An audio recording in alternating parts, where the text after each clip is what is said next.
Hi friends, welcome to our channel. Shikhar Dhawan అనగానే తొడగొట్టడం, మీసం తిప్పడం గుర్తొస్తుంది. ఆయన ముద్దుగా గబ్బర్ అని పిలుస్తారు. గబ్బర్ బ్యాట్ పట్టి గ్రౌండ్లోకి ఎంట్రీ ఇస్తుంటే బౌలర్స్కి గుండెల్లో రైళ్లు పరిగెడతాయి. ఫీల్డింగ్లో తను విసిరే బాల్ వేగం ఒక మిసైల్లా ఉంటుంది. తన పరుగు ఒక చిరుతపులిలా ఉంటుంది. రోహిత్, విరాట్, ధావన్ ట్రై అంటే అపోనెంట్స్ టీంకి అరుపులే. ఒంటి చేత్తో ఎన్నో విజయాలు అందించాడు మిస్టర్ ఐసీసీ.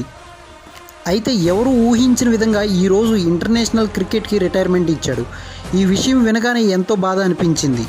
ఒక్కసారిగా ఎవరు ఊహించిన విధంగా కొన్ని సంఘటనలు తన జీవితంలో జరగడం వల్ల తన కెరియర్ పరంగా పర్సనల్ లైఫ్లో డౌన్ఫాల్ స్టార్ట్ అయింది.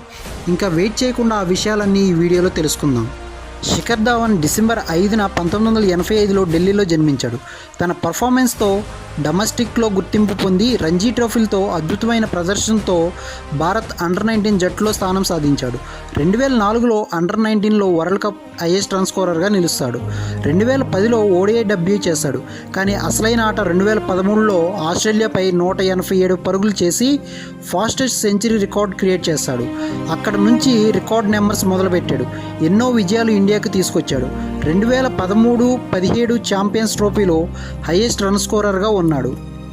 భారత్ను ఫైనల్స్కు చేర్చడంలో ముఖ్య పాత్ర పోషించాడు.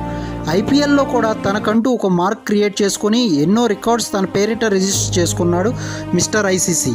2018లో ఒక ఇంజ్యూరీ కారణం వల్ల టీంకి దూరం అవడం, అదే సమయంలో కేఎల్ రాహుల్ నుంచి మంచి ప్రదర్శన రావడం, ధావన్ ఫ్యామిలీ ఇష్యూస్ వల్ల పర్ఫామ్ చేయలేకపోవడం అన్నీ ఒకే సమయంలో జరగడం వల్ల టీమిండియాలో చోటు దొరకడం కష్టమైంది. కానీ ఇండియన్ క్రికెట్ ఫ్యాన్స్ గుండెల్లో మాత్రం ఎప్పటికీ నిలిచిపోయాడు గబ్బర్. ఆగస్టు 24న Shikhar Dhawan ICC and domestic క్రికెట్కి రిటైర్మెంట్ ఇచ్చాడు. Thank you for your performances to Indian cricket.